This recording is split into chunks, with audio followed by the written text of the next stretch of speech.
Hello everybody, welcome back to Let's Play Hearts of Iron 4, Kaiserreich as Russia. Let us continue on from where we last left off. So, I mean, things are slowly starting to improve. We have negative 34% stability, which is significantly better than the negative, I think, 68 that we were at rock bottom. The first women's division of death. I mean, we get 2 free units, but you know what? We are not going to allow women to serve in the army because they want my political power. And usually, I think it gives you usually, like, what, female pilots? I'm honestly still not 100% too sure what that actually does. I should look up, or if someone in the comments could tell me, what does women pilots actually do? Okay, the Russo-German Study Society. A group of international the growth of international syndicalism and the threat that it poses to Russia has gotten a handful of our intellectuals to look towards Germany as a potential ally. The so-called Russo-German Study Society has been established in Moscow and unites a circle of historians, writers, and politicians who all strongly share right-wing ideals. In the first proclamation, the society stated that Russia should finally come to terms with the losses of Brest-Litovsk and strike a deal with the agreement with Germany to reclaim the Caucasus and Central Asia in exchange for forming an anti-syndicalist axis. This Berlin-Moscow axis would be able to overcome syndicalism through the sheer combined might and manpower. Society calls for to abandon Russian iridescism in the West. Wait, it has called to abandon Russian iridescism in the West and has eroded the influence. I feel like this last sentence doesn't make any sense, but okay. Give me the political power. We're not allowing an alliance with Germany. Are you kidding me? You think this is like version 0.5 or 0.05 Kaiserreich? No, we're not going to allow a German-Russian alliance. You remember when Russia could join up with the Reichspakt or join up with the Entente?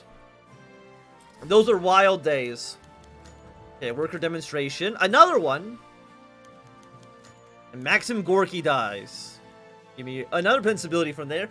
Apparently, Russia really likes it when their famous scientists and writers pass away. I don't know why they love it so much. But I mean, if it's going to give me this ability, I will not complain. But there's any wars going on right now. Just against the Kuomintang. I mean, the League of Eight Provinces is actually doing an okay job. They usually don't succeed very well.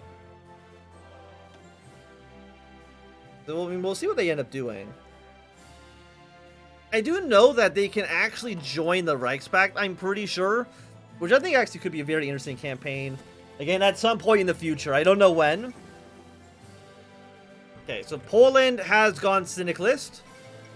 Whether they remain syndicalist or not is to be seen, because Germany could easily invade. Oh yeah, we'll see what happens there. Okay, we're gonna 36. I'm gonna take radio. I mean, Excavation 1 as Russia usually is pretty good, just because they have so much supplies and resources. The status of the Orthodox Church. Article 5 of the Constitution of the Russian Republic states that Russia is henceforth a state in which no faith or belief can have privileges and rights which other faiths do not share, and religion does not have a say in the government. For a country which up to this point was built upon the Russian Orthodox Church is a rather shocking change of policy, which many people could not agree with. In 1927, the church saw the new patriarch rise, Kirill, who has since been vehement in his crusade to amend the 5th article and grant the church a prestigious status in the Russian Republic.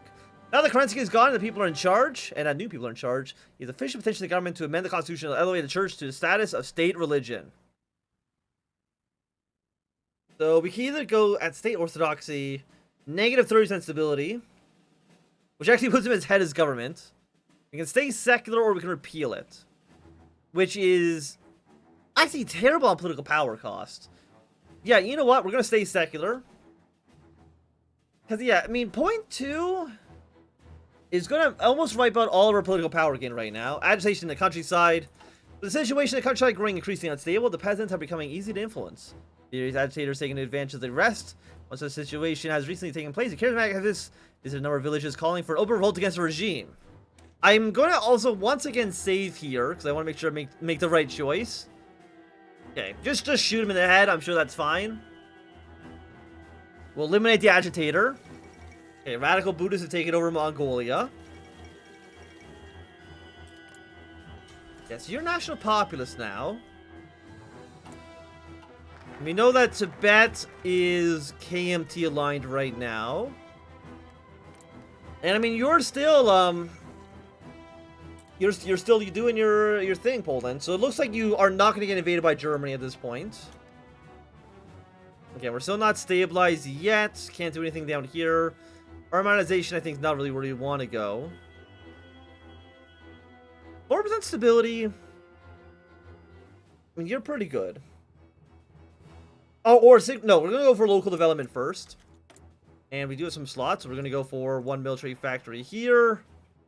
And that's about it for right now. I think that seems decent to me.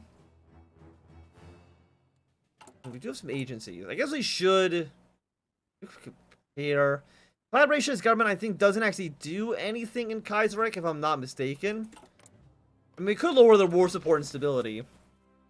But I think as of right now, that doesn't make a ton of sense. Also, what's your hockey? Oh, you don't actually even have one. Okay, cool. Okay, I want you to maintain. I want you to maintain for right now. Actually, no, you should. I'm guessing, is this Z? Yeah, okay, this is the bottom row. You should at least get your whip to 50% because that's when more things unlock. Cryptology department. Let's go one level of passive defense. It's only take 30 days. It's not that expensive. And we're not in the Moscow Accord yet. No, that doesn't form, I think, until you do either expansions or realpolitik or worker demonstrations. Do we want to go expansions? Do we want to go realpolitik? Poland, Austria, Romania, Persia, and Afghanistan. I'm trying to think, like, with realpolitik, it usually opens up a few more choices for alliance members, but I'm trying to think, like, with Poland, I mean, Poland for sure is not going to join our side. I think probably those expansionists should be okay. Serbia, Greece, Romania, it'd be nice if they join our faction. The clergy will criticize the government. Look, I've taken so many stability hits at this point, clergy. Your 4% is pitiful. It's like a drop in the bucket for how shitty Russia is at the moment. I mean, I know most people say that, oh, but I mean, your war support, you're also stability. You have more options to go to war against Romania. Well, Austria will happen regardless. Poland, I mean, Poland's a little bit more of an interesting case, I would say. But okay, keep on eliminating agitators. I'm also going to go realpolitik. I would rather have the stability than war support. War support is significantly easier, I think, to come across, and it's less meaningful, right? Like, stability affects factories, political power gain, organization, all terrible things. Whereas war support, I mean, it affects surrender limit. Yeah, we surrender at very fast. I think that's going to be, we surrender at 50% right now. And mobilization is not bad. I mean, the biggest issue would then be command power gain. But I'm really not too concerned with the command power. At least not right now. Again, I know that this is going to improve given enough time. Yes, we got 10 days left on you. Industrial research speed goes up a little bit more. War program, military factory construction speed wouldn't be bad. Or you also, you need not to have economic depression. Okay, so we can't do that right away. And what about funding frenzy? I'm assuming we can't do any of these yet because we have literally no. We have no factories, we have no political power. Okay, local development's done. Ignore demands again. Have another strike on our hands. Let's go for. You don't, until we actually have finished the economic depression, you don't really mean much to me. Let's do war preparation program. Austerity measures, political stability. Where is? Yeah, okay, so it looks like we have about 2 more left until you're ready to go. Serbia's had a royalist coup d'etat. But again, me and Serbia, we're more or less aligned. Again, I'm fine. Give me the stability. I would much rather have stability than political power. And we get more political power per day by increasing our stability. Major peasant unrest.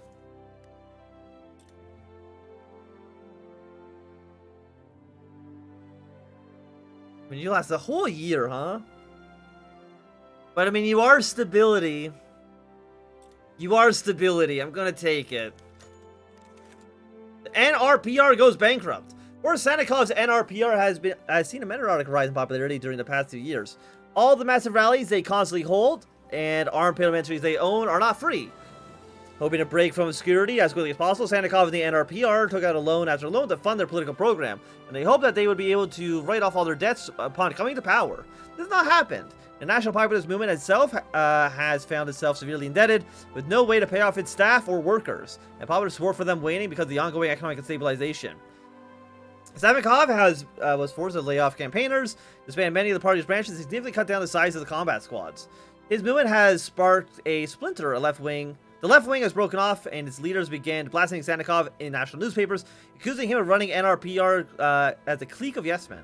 All in all, it's not been a good year for them. Popular support for the NRPR has decayed, the rallies have ceased, and their deputies in the Duma have chosen to ally with the Octobrists and the Eurasianists. So, okay, so it looks like they basically have completely collapsed. But I do get some stability off of it, so big thumbs up. Big thumbs up for me. Because I will absolutely take it. And you are now at 72%, which I think that's all you need for most of these. I think maybe you have one that's like 80.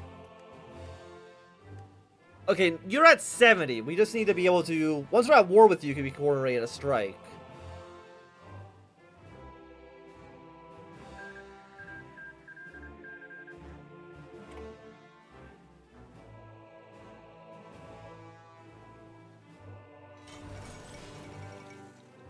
Has a war goal against you. No, we can't do this until we have a war goal against you. Very interesting. I don't think I've ever actually used Coordinate Strike. Patriarch has criticized our government. To increase displeasure among the common people, the Patriarch has cited voices of concerns about the increasing secularization of our state.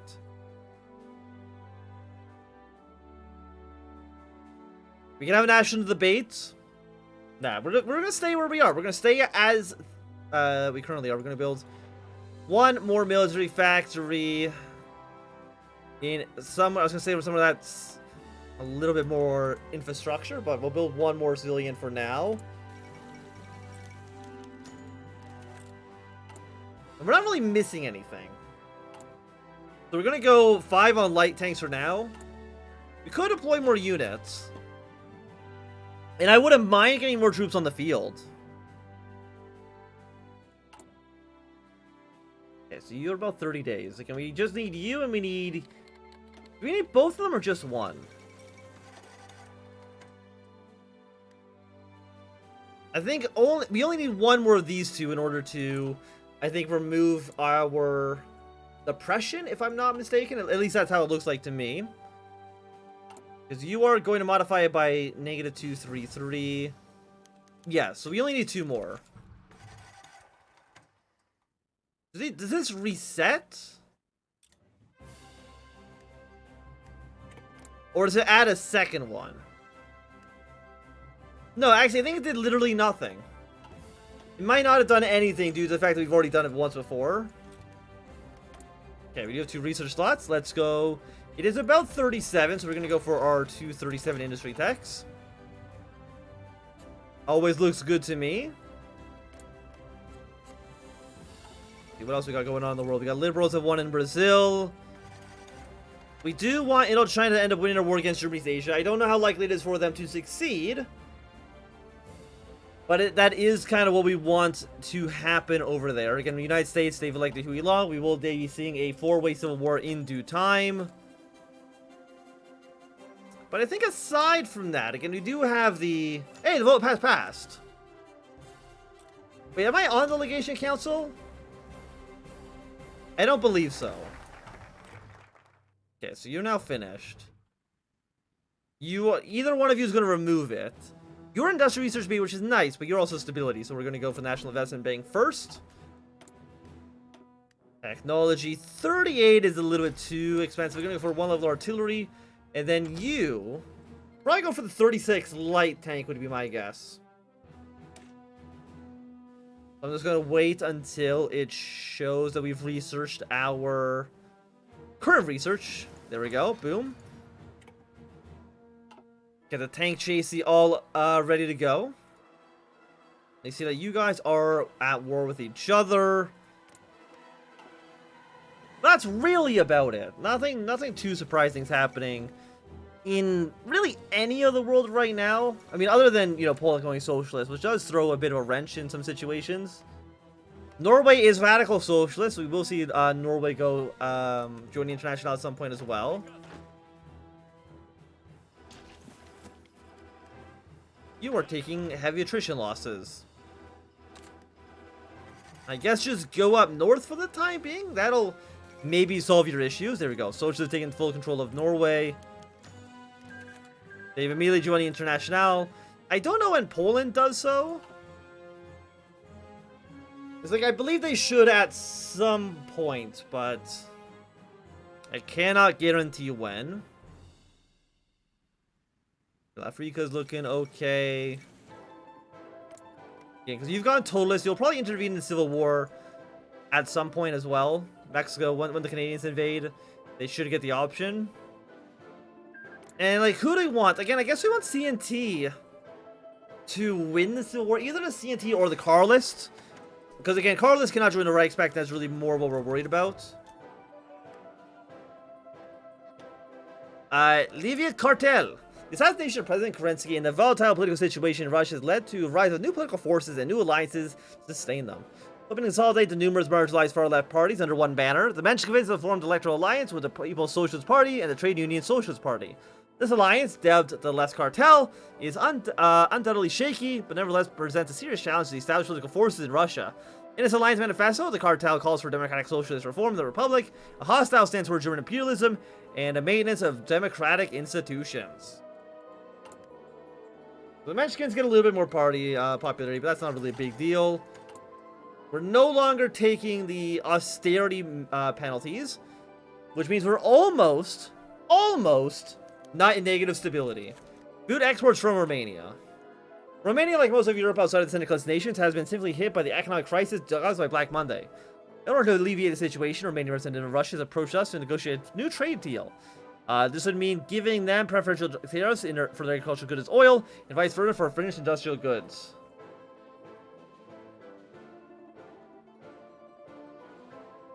We want to... No, you know what? There's no reason for us to negotiate. We don't even have a port. We don't even have a port in the Black Sea.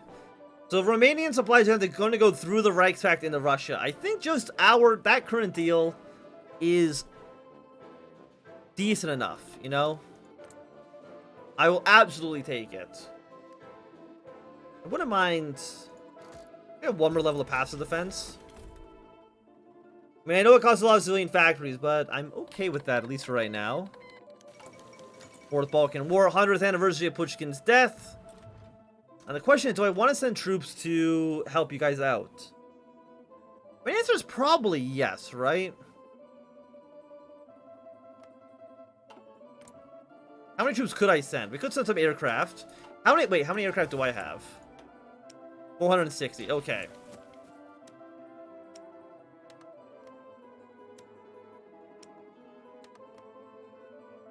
We're gonna send volunteers to all of you.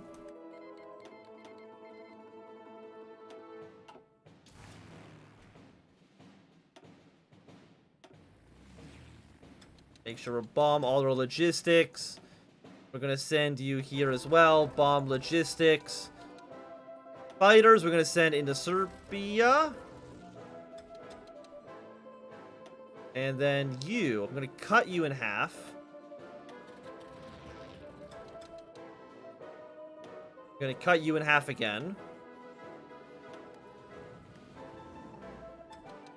Then we can send one more Air Force into here. And fly, bomb, logistics strike. Because we can't send 100, we can send 45. We know how many aircraft they have. They have 25 fighters. We should basically have air superiority. I'm not gonna know. I don't like. Do I send troops over there as well? Because again, we want the Belgrade Pact to win. Belgrade Pact wins, they will probably end up joining the Moscow Accord, and I'd be very happy with that.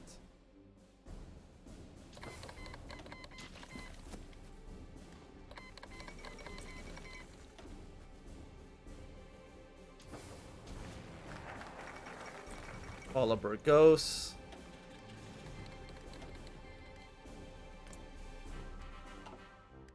No, they don't have superiority here.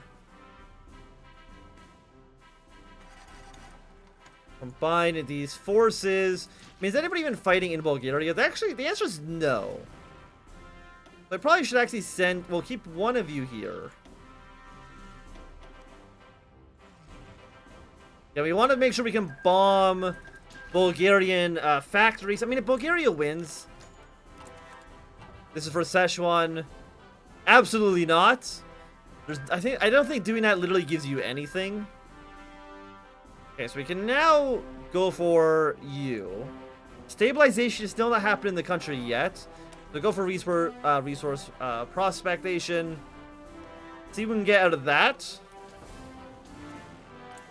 We do see that, hey, governing Russia, we have stabilized the country. More than years passed since their assumption of a power, and we have brought some measures of stability to the country. Changes to our political system could not bring you more stability. There we go, boom. Stabilization's done. So you know what?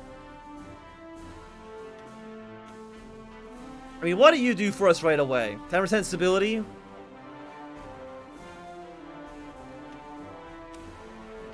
You'll actually finish immediately. Okay, the Republic has survived. We can empower the Duma, which is going to give us even more stability. And finally, we've dug ourselves out of the hole that we had found ourselves at the beginning of this campaign. But I think for right now, it's going to be a good time for us to end this episode. So thank you for watching. My Xantham. If you enjoyed, thumbs up. Not doing, click some down. If you want to subscribe, and goodbye.